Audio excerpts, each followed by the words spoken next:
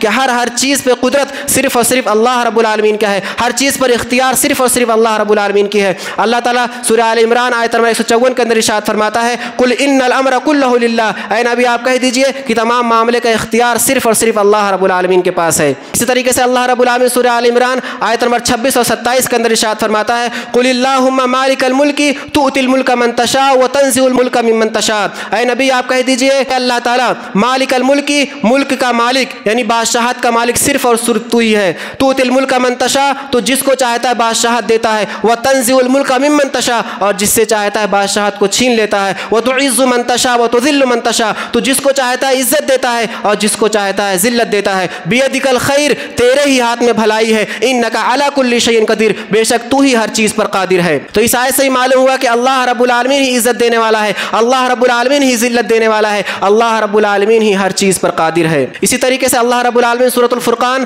آیت نمبر 1 سے 3 کے اندر ارشاد فرماتا ہے تبارک الذی نزل الفرقان علی عبدہ لیکون للعالمین نذیرا، وہ ذات بابرکت ہے جس نے اپنے بندے پر قرآن کو نازل کیا، لیکون للعالمین نذیرا، تاکہ یہ قرآن سارے عالم کے لیے ڈرانے والا ہو جائے، الذی لہ ملک السماوات والارض، جس کے لیے آسمان اور زمین کی بادشاہت ہے، ولم یتخذ ولدا، اس نے کسی کو اپنا بیٹا نہیں بنایا، ولم یکن لہ شریک فی الملک، اور ملک میں بادشاہت میں کائنات میں اس کا کوئی شریک نہیں ہے، وخلق کل شیء، اور اس نے ہر چیز کو پیدا کیا، فقدرہ تقدیرا، اور اس نے ہر چیز کا اندازہ لگایا، والذین اتخذوا من دونہ آلہۃ، جو اللہ کے علاوہ دوسروں کو معبود بناتے ہیں۔ لا یخلقون شیئا، انہوں نے کسی چیز کو نہیں پیدا کیا ہے۔ ولا یملکون لانفسہم ضرا ولا نفعا، اور وہ لوگ اپنے آپ کے لیے نہ تو نقصان کے مالک ہیں اور نہ ہی تو نفع کے مالک ہیں۔ لا یملکون موتا ولا حیاتا ولا نشورا، اور نہ وہ موت کے مالک ہیں، نہ زندگی کے مالک ہیں، اور نہ ہی دوبارہ اٹھائے جانے کے مالک ہیں۔ بالکل کھول کھول کر واضح طور سے قرآن مجید کے اندر بتا دیا کہ نہ تو عالم الغیب کوئی ہے اور نہ ہی تو کوئی مختار کل ہے، اور اللہ رب العالمین کی ایسی بہت ساری صفات ہیں جو اللہ رب العالمین جس میں یکتا ہے، اس کا کوئی شریک نہیں ہے، لیکن لوگ اس میں اللہ تعالیٰ کے ساتھ دوسروں کو شریک کرتے ہیں، جبکہ یہ شرک اکبر ہے۔ اس سے بچنے کی ضرورت ہے، اس سے توبہ کرنے کی ضرورت ہے۔ آخر میں اللہ رب العالمین سے دعا ہے کہ اللہ تبارک و تعالیٰ ہمیں شرک جیسے عظیم بیماری سے بچائے، شرک جیسے عظیم گناہ سے بچائے، اللہ رب العالمین کی توحید کو اپنانے کی توفیق دے۔ آمین۔ وآخر دعوانا ان الحمد للہ رب العالمین۔